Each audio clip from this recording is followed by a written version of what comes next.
back, so you ended up having to go to the JUCO route, which was my understanding as well, a mission in itself. You know, kind of you're living in Staten Island and you're commuting to Manhattan.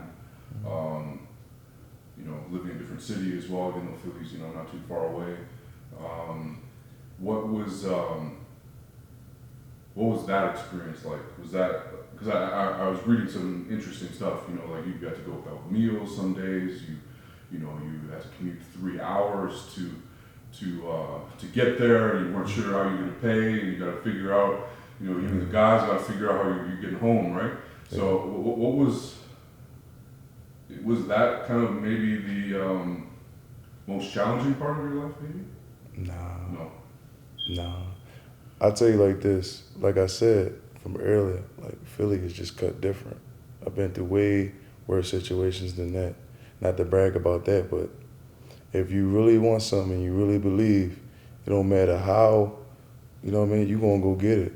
So all that traveling 3 hours, all that food and stuff, not having food, missing meals, mom couldn't take care of me. Mom was about to get locked up for welfare fraud. Cause you know when you leave that house, gotta do jury duty, you know what I mean? So they knew I was a college student. And you know, my mom was about to get locked up for welfare fraud. Nobody has not know that, you know what I mean? So as I, you know what I mean, keep the conversation about my JUCO life, I was just like, man, I'm gonna get it regardless. I'm pretty sure everybody know about my story back in the day, me traveling and stuff like that, but I wouldn't say that wasn't the hardest part of my life. You know what I mean? And plus, everybody was doing it. It wasn't just me.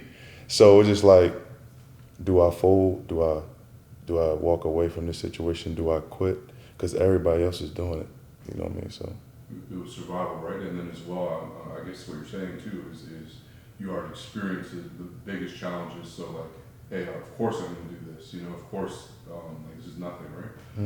This ain't nothing. And then, so 2 years of that? 2 years of just grinding. Yeah, man, I wasn't eligible coming out of high school. I start really taking football serious 9th grade. You know what I mean? Because remember I told you back, I was just, you know what I mean, just going with the flow of things because I really loved the sport. But I started taking it serious 9th grade. You know what I mean? I was like, yo, they had me a wide receiver and then safety. At the time, I kept getting big. They bumped me up to tight end.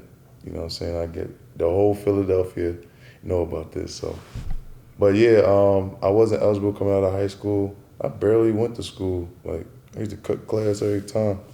Like, you know what I mean? I was just like, man, school wasn't, you know, because at the end of the day, these teachers didn't care, so I didn't take it serious. But at the end of the day, I was just like, man, you got to get your grades up. You know what I mean? That's why I tell these young kids every day, you got to get your grades up every time. So that's most important. You know what I mean? Particularly for football, right? Because you got to play, you know, 3 or 4 years. Right? Yeah. Make it in school, right? Yeah, some of the Philly guys, they was eligible, some wasn't. And here's the thing, I ain't want to be in Philly. You know what I mean? I love my city to death. I'm a Philly guy. When people see me, Philly, that's the Philly boy right there. But it's like, it's too much stuff going on. It's too much shit going on in Philly. It's too much. So I was just focused and wanted to chase my dream.